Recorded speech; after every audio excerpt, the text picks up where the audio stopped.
Hi everyone, it's Deb Knapp, and today we're going to do some hip low back strengthening on the floor.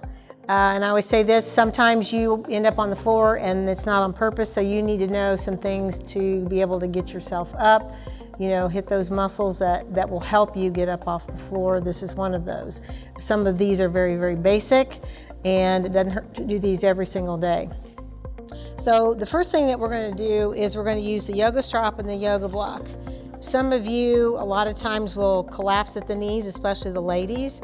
The guys have a tendency more to be wide. So what that means is you've got to activate the weaker muscles.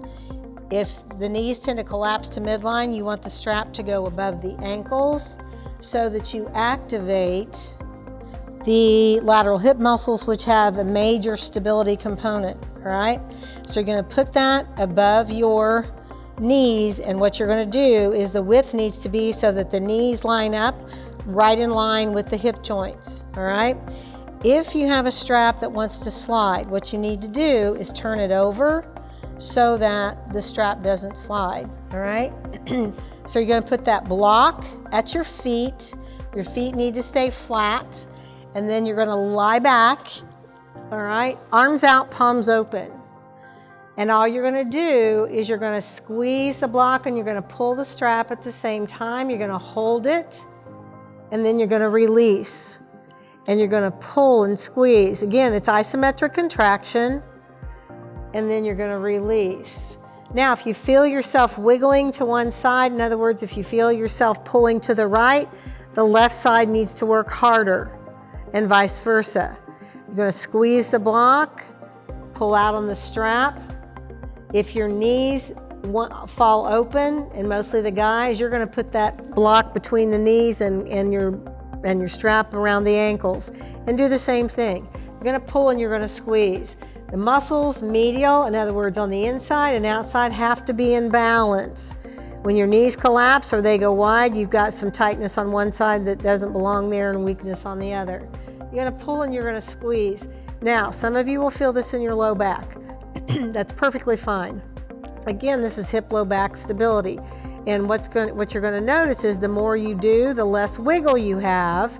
And that wiggle is your instability. Again, we're creating hip low back stability. So you're going to pull and squeeze, and again, do it until you feel like you've maximized that opportunity and there's no wiggle. In other words, at the right and the left, the inside and the outside, all feel the same. After you do that, and this is all building on top of one another, so we create the stability first. Now what we're going to do is we're going to do the anterior-posterior tilt. And what you're going to do there is you're going to just hold those strap and block positions. You're going to tilt using the muscles in the low back so that my belly button goes forward.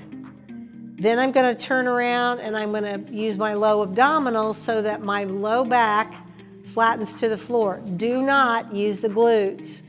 Use low abdominals. Then I'm going to tilt again, forward, and go slowly and maximize each direction. I'm pushing that low back into the floor by using my low abdominals. Then I'm going to tilt forward. And I'm going to tilt back. If you have low back issues, this is one you need to be doing every day, whether it's in sitting, first thing when you get up, or a combination of the two. But this one will help take out rotation and some of that tightness in the low back. And tilt. And come back. This is posterior tilt, belly button backwards. Anterior tilt, belly button forward, still holding the strap, maintaining my stability, and bringing it back. And forward, and back. Now, once you do a few and you kind of figure out that it's starting to kick in other words, it's feeling more normal, as you do the anterior tilt, I want you to retract the shoulders. Now the paraspinals, those muscles that support your spine, are working all the way from the top to the bottom. If you can, if your body will allow, raise your arms up a little higher. What that will do is tilt your rib cage and your shoulder blades to allow you better breathing, open up the rib cage, open up all those organs, and recenter you. So you're going to tilt posterior, that flatten the back. Again, no glutes. anterior. Arch in the back, retract the shoulders, and you may feel this all the way into your neck, and that's perfectly fine. And come back, posterior tilt. You're still pulling and squeezing, and you're gonna retract the shoulders. And again, I would say do that no less than 15 to 20 times. This is, when it comes to stability, neutral, and integrity, you can't do too much of it. So now what I want you to do, and again, if your arms can stay here, that's fine. If you need to lower them, we can lower those a little bit. So now what you're going to do is you're going to continue to pull and squeeze on the block and the strap. Now we're going to go to what's called bridging. So you're going to lift the hips up as high as your body will allow. Challenge, don't force. And then we're going to lower slowly. Now, when you raise it up, and what you're going to notice, if you've got weakness on the backside or instability issues, pay attention to how far you can lift your hips, because as you get better and as things balance out, you'll be able to lift higher. This is hip extension. Everyone needs this. A lot of you, your lumbar curve has flattened, so this is really important. You're going to lift, and what you're going to notice is hamstrings and glutes also engage. You're going to lift, and you're going to lower. Again, if you feel your body pulling to one side, so if I lift and I feel like it's pulling right, I need to lift on the left, or pull harder on the left as I lift, and lower slowly. As you lower, try to make sure that both cheeks on the backside touch at the same time. If you notice the right one touches first, you need to focus on the back of the left as you lower. And lift. Feet are still flat, and you're going to lower. All right, once that gets easier, again, we're building, is we're going to go to anterior tilt as we lower. In other words, we're making the hips go from extension to extension, extension at the top and extension at the bottom. So you're going to lift, you're going to bridge, you're going to hold that. Some of you are going to feel a stretch on the front of the hips and the quads. Again, that's perfectly fine. That's a good thing. You may also get cramps in the hamstrings and the calves. That's normal because, again, you're not used to using those muscles on the backside appropriately. That's normal. Take a break, work it out. One of the best things you can do for that is to go to anterior tilt, pull that foot back, go to dorsiflexion, and regardless of where it is, whether it's calf or hamstring, it'll release. And then just start again, all right? So we're going to do 3 more here. Again, challenge, don't force. When it gets hard, do at least 3 or 4 more. This is also one I do in bed in the mornings. So I'm going to lift, and then this time, after I touch, I'm going to go straight to the anterior tilt and pull my shoulders back. I'm going to take my hips to extension at the top, and then I'm going to lower slowly, again, control, and extension at the bottom. An extension at the top, and extension at the bottom. This is one of the best ones you can do for your low back.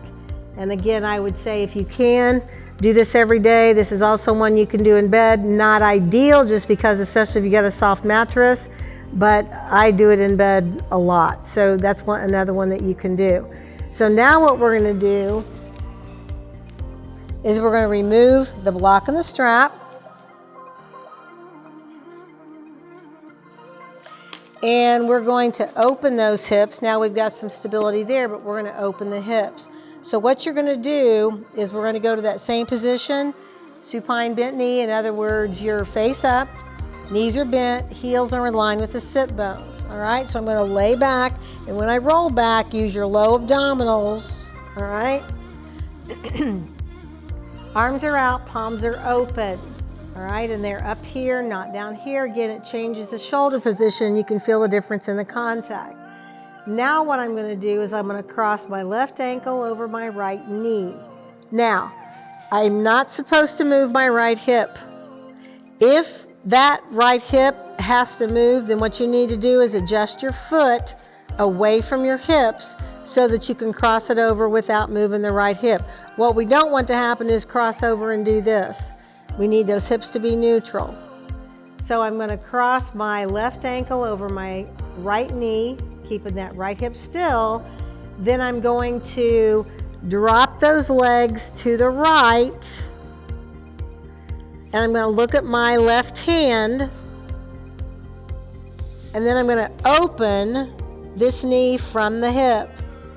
This is one, if it's intense, you can change the intensity, but you have to hold it.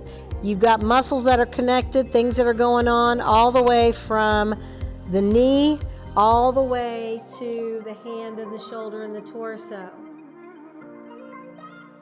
I'm going to come back and do the other side so you can see me this time. So now I'm going to cross the right ankle over the left knee, again not moving the hip. Drop the legs. Look at my hand. The two most important pieces in this is to look at the hand and to open the hip. So now I'm going to open the hip again from the hip.